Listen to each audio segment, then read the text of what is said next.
it's also very relevant. So he's an artist. He's a social entrepreneur, right? He is also the chairman of the Workforce Investment Council, right? So he's obviously very busy. So now he's thinking about the entirety of the city and how do we create jobs. He's a former mayoral candidate. So he's thought broadly about all of these issues, and he's many, many more things that could be shared. I'm just ecstatic to have Andy come and have a chance to give you some of his thoughts. We gave him no script.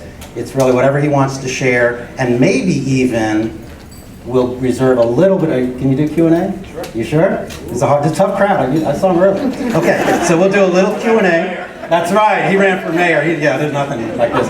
All right, so we're gonna leave a little time for Q&A, and without any further ado, here's Andy Shallal.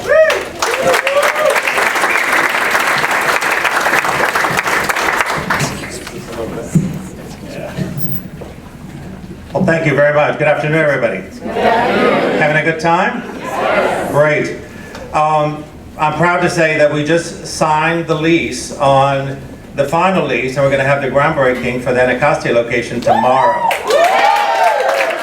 At 10:30 in the morning, and my hat goes off to the Deputy Mayor for Economic Development, to the Deputy Mayor for Greater Economic Opportunity, to all the people that work in the city, to the Southeast Family Strengthening Collaborative, who is the landlord that I'm going to be using the space in. All of those folks, it's been really a tremendous effort to pull all those pieces together. As you know, projects like this, especially when dealing with a nonprofit and the kind of money that they have to get and how the collaboration has to take shape, take time. And everybody persisted, and we are here. So I'm really proud of this new project. So I invite you all to come tomorrow at 10:30 in the morning in front of the location, which will be, I think it's at the 2200 block of Martin Luther King Avenue in Southeast. So please show up.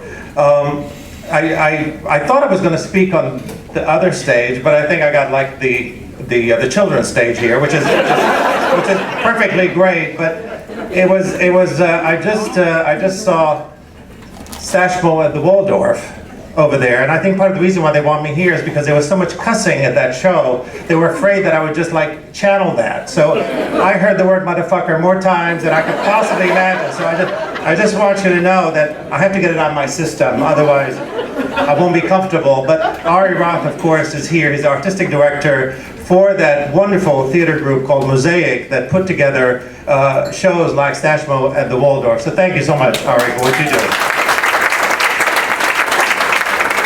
So those of you know probably Busboys and Poets. We are a restaurant, but we are of course much more than that. We bill ourselves as a place where racial and cultural connections can come together and can be consciously uplifted.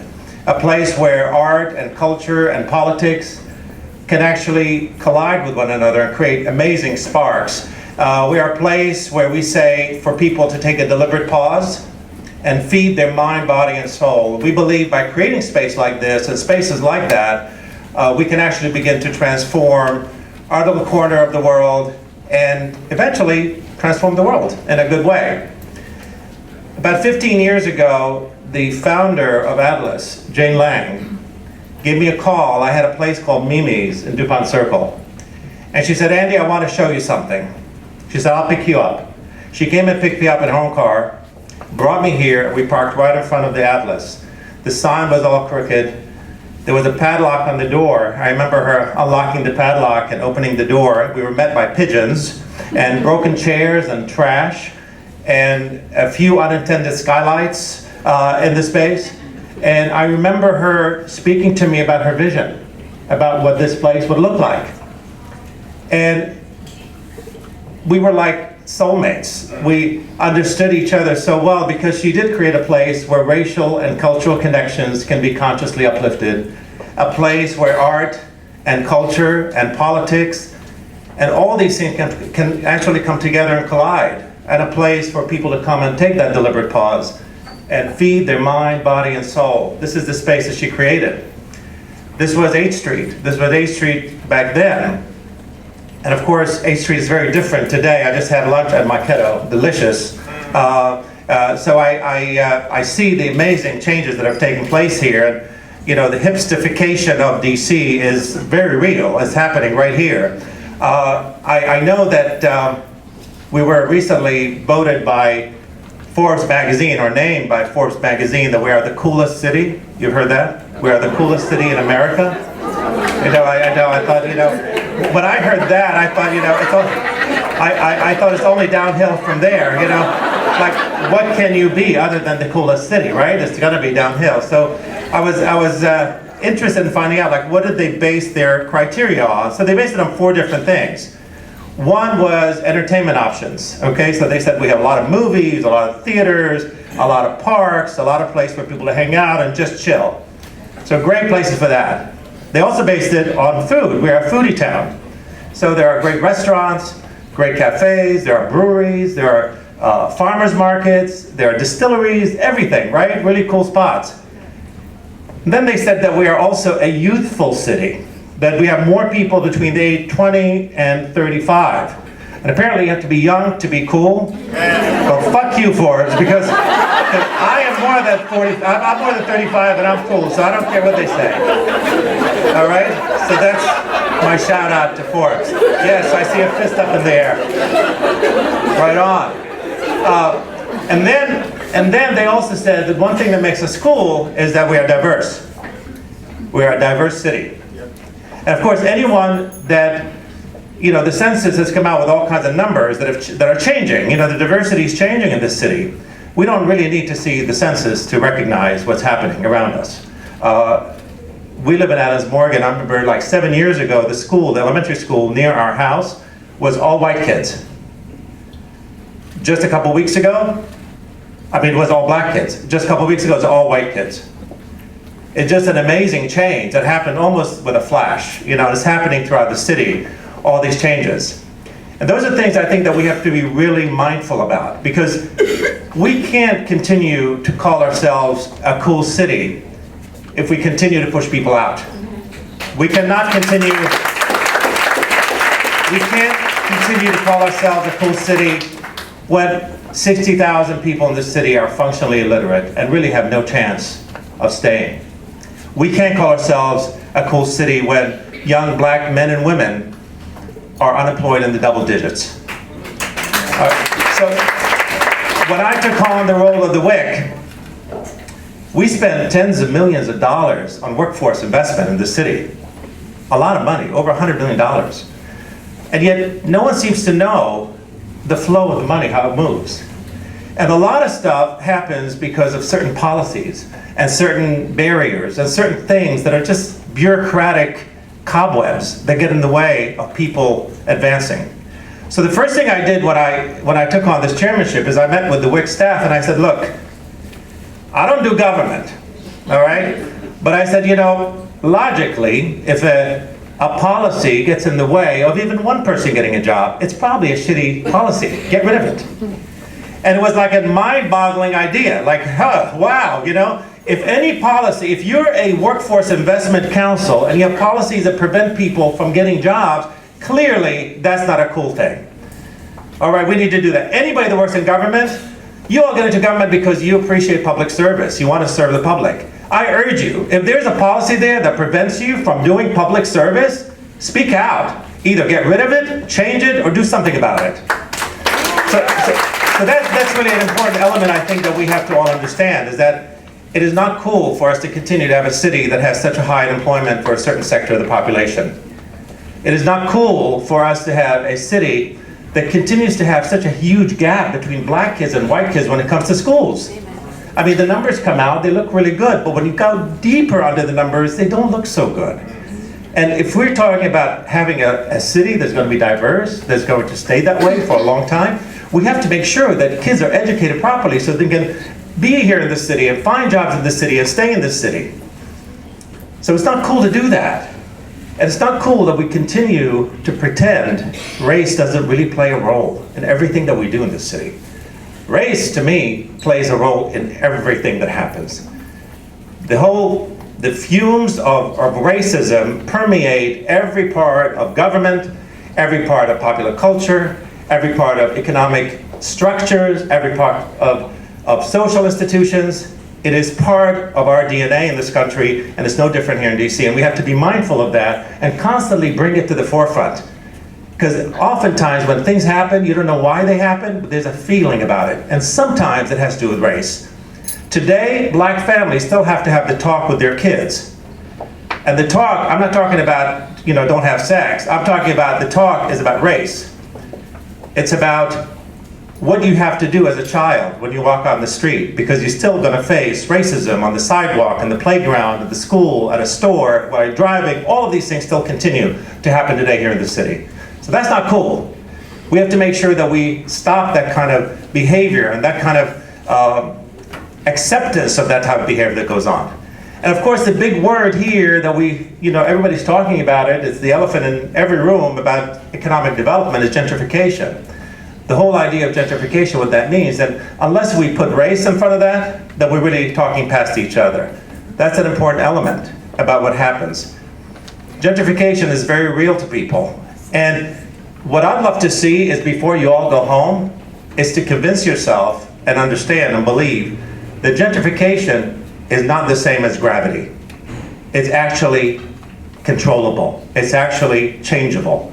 And the more we say gentrification is just, oh well, just a train going by, the more we're going to continue to change a city in a way that is just totally not cool. Businesses, small businesses in the city, especially black-owned businesses, you see on 8th Street, a lot of them are no longer here.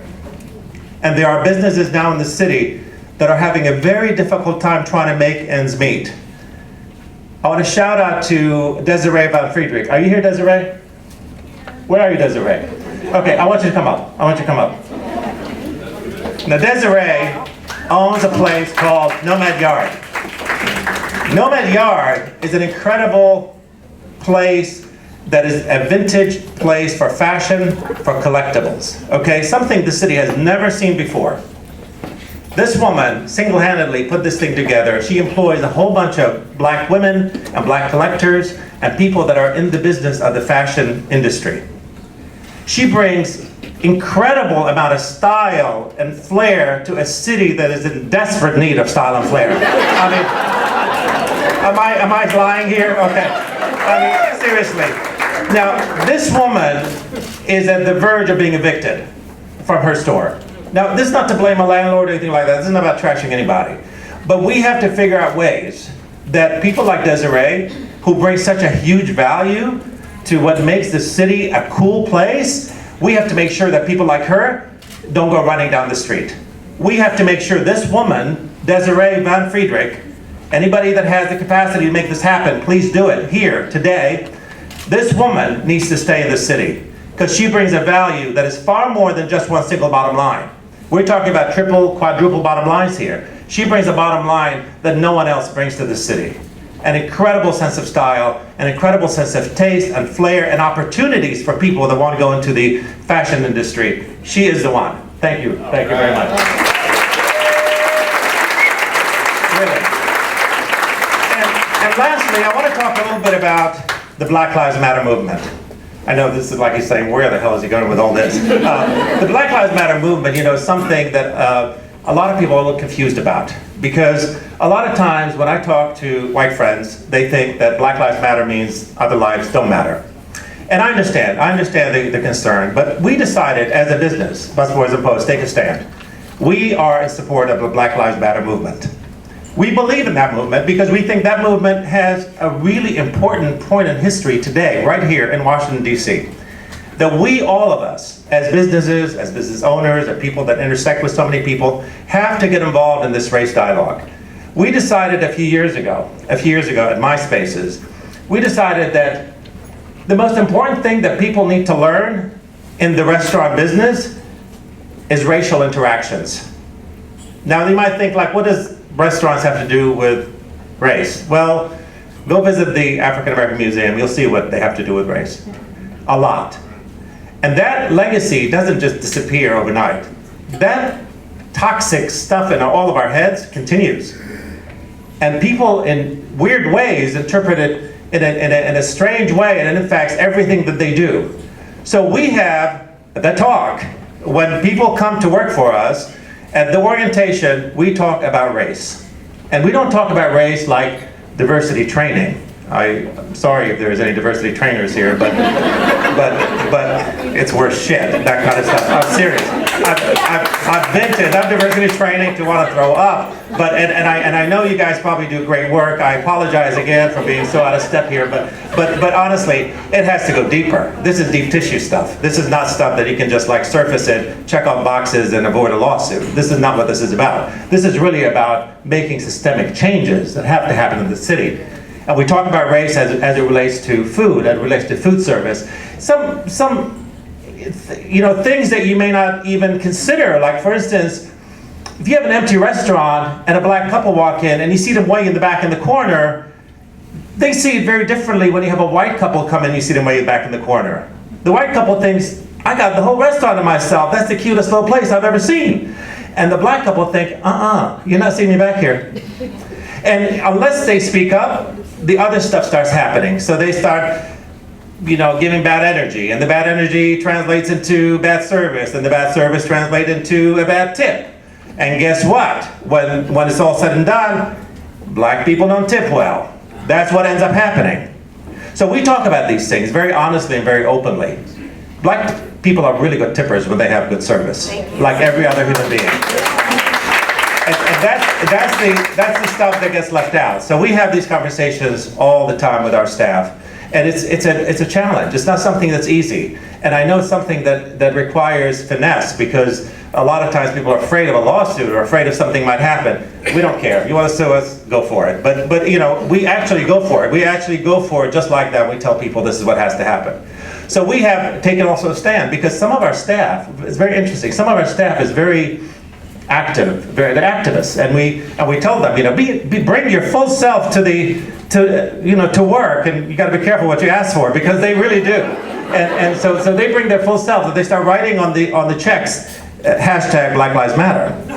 And we got some complaints from customers, thinking like that's not cool. And we said, yes, it is cool. And we went back and forth. We thought, well, just to write it, it's like, it reminds me of what Howard Schultz did at Starbucks, where they say like, talk about race, and really kind of leave it at that. We wanted to do something much deeper than that. So we actually wrote a manifesto about why we support Black Lives Matter and why it's important. And I think we are at a moment in history, really, a moment in history where we either have to join or get out of the way. Like, you can't get in the way of this anymore, right? This is a moment that we all have to embrace and really love, because these kids are seeing things through just a whole new vision, just a whole new dream. And they are dreaming of a world where man no other man will scorn, where love will bless the earth, and peace its path adorn. These are the words of Langston Hughes.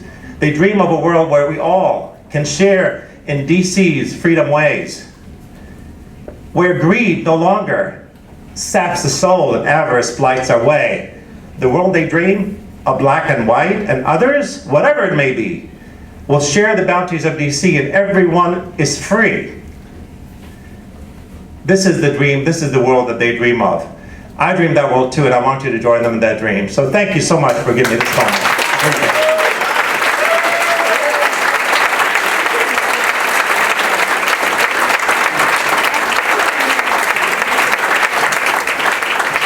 Okay, so I said I didn't know what he was going to say, but I knew it would be good.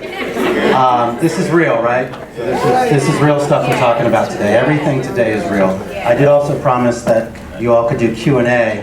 Okay, let's come on up here. Let's do just maybe three questions, depending on how long it takes. Hey, my name is Shallal from Community Connections here in Washington, D.C. And we talked a lot today about economic development, about community development, about business development, but... I did? Well, okay. Well, we talked. Oh, here. Oh, you all talked. I thought you said I did. Yeah, so I apologize. But the one thing that I want to know, and one thing that you touched on, is the youth. What is your outlook or your perspective in regards to what the city can do to engage youth more, make sure that when we're building these communities that we have youth in mind in regards to how they can impact the community, how they can feel a part of the community. Because I feel like a lot of this, even going down 8th Street, it's like for adults or adulting or the hipsters or so forth. And so where does that leave DC youth? Yeah, I mean, from the perspective of the Workforce Investment Council, for instance, we have a youth committee actually that specifically deals with youth issues because we know these are unique issues they have. There's a lot of disconnected youths. There's a lot of youth that are not finishing high school and just dropping out, and because they have to work sometimes, because they're just discouraged or disappointed with school, whatever it is. So we have a lot of that. I think, you know, obviously the youth are, you know, the whole movement behind Black Lives Matter is youth, as it's always been in history, right? It's always the youth that rise up. You know, we have mortgages and we have to worry about shit, you know, but they don't. They can just do their thing, and that's really what that's about. So I'm really excited that young people, like, I think a lot of times, you know, older folks, even older black folks, don't like the idea of Black Lives Matter because they feel it's kind of too aggressive. It's a movement that makes people uncomfortable. And yes, when was the last time you saw a change that people didn't get uncomfortable? Like, that's part of the deal, okay? If you're not getting uncomfortable, nothing is changing. So be uncomfortable. That's part of the deal. And youth are the ones that are going to make you uncomfortable. Youth are the ones that are going to hold you to that standards. I can't tell you how many times my staff has made me uncomfortable. And because they did, I've changed. I've transformed. I don't resist. I say, you know what, you got a point. Because oftentimes they really do. So listening to them, engaging them, having conversations with them. When you see somebody wearing a Black Lives Matter shirt, talk to them. And you'll be enlightened beyond your wildest imagination. It's really quite something. So I'm very thrilled and excited that young people are becoming more active, because for a while there, you know, there was this concept that, you know, the generation is just sleeping and they got, you know, they just do texting and Facebook. They were just practicing. They were just getting ready. Yeah. Okay, we have one more. We're going to have another black young man ask a question. Is that the deal? Yeah. Okay. Can we get a woman at least in this mix? Okay. Go ahead. Go for it. But I wanted to circle back to you because you are a business owner in DC, and you touched on how black businesses are being pushed out of DC, but you didn't touch on what those black businesses meant to black people. And a lot of them offer not only jobs, but scholarships to students to get to college and just positive role models. So now we have all this new business coming in of different colors and varieties, and they're not doing that. So how do we say, welcome to our city, but you have a responsibility because before you were there on New Street, there was this great business that did this. Right. Could you do half of that too? Well, at the very least, hiring practices. You know, a lot of times people hire in the easiest way. You know, they see someone looks like them, talks the same language they do, and you're hired. It's much easier than finding somebody who's culturally a little different than you, who may be more challenging in the way you approach your business, and so on. So I think that's part of the problem. Is a lot of times I think young people, black young people here in the city, have a harder time getting jobs. For instance, at restaurants. I mean, it's a fact. You know, I hear it all the time. We end up getting a lot of them. And we end up hiring a lot of them, obviously. But I think for businesses that have moved into the city, that, you know, whether they've displaced other businesses or just new businesses that are coming to the city, I think is to be mindful of the culture of the city and not sit there and try to invent it in your own image. This is a city that has a culture. When I started thinking about Busboys and Poets and what it means, it had to have all those elements in it. You know, this is Chocolate City. You know, this is a city that was predominantly black. It was the center for black power in many ways here as the nation's capital. This is a city that is very literate. It's a literate city. People read here a lot. It's a city that has also the most number of universities, compared to high schools. This is a city that has so many opportunities that oftentimes are missed, I think, when people first come to the city. But it's also a city that has a lot of challenges, and people need to understand those challenges. And they need to be thinking about, what can I do as a business? What can I do? It's not just enough now to just make a profit. That is just not cool anymore. It's also important to make sure that you're not just making a profit, but you're really having a positive impact. And everyone in this room understands exactly what that means, but a lot of people don't. A lot of people, you know, are struggling also in this city. So it's unfair for me to even throw that out. But a lot of people struggle because if you can't make the bottom line, you can't make any other line. So you have to begin at some level to be able to survive. I think the city can do more, and I want to give a shout out to Anna Harvey. Are you here, Anna? She's the at the Department of Small Local Business Development. She'll be here this afternoon, I understand, that she'll be speaking. People like Anna, people like that get it, you know, and they're willing to hear new ideas. There may not be things in the city already available for people to do certain things, but there's an openness, I believe, in the city to want to do the right thing. And I think this group here has the power, has the brain capital to be able to move the needle on these things. And again, I want to go back to the idea that if you think that gentrification is inevitable, you've lost the game. It is not inevitable. It is controllable. There are many, many ways. And a single business is not the cause or the saving of gentrification. I just want to be clear with that, because we've been blamed for gentrification at some point. But it's important for us to understand that the city has tools in place. They can do things. They can purchase land. They can, do a land trust. They can have, some control over the value of a space. They can give it to certain elements that they feel are important to the city because of cultural and other reasons. The city has the power to make a difference. And I believe this is a moment in time where I don't want to say it's too late, but we certainly have, we still have a window of opportunity to harness the good that's happened from gentrification, because there are good things that happen, clearly, but also be able to mitigate the negative stuff that happens. Thank you. All right.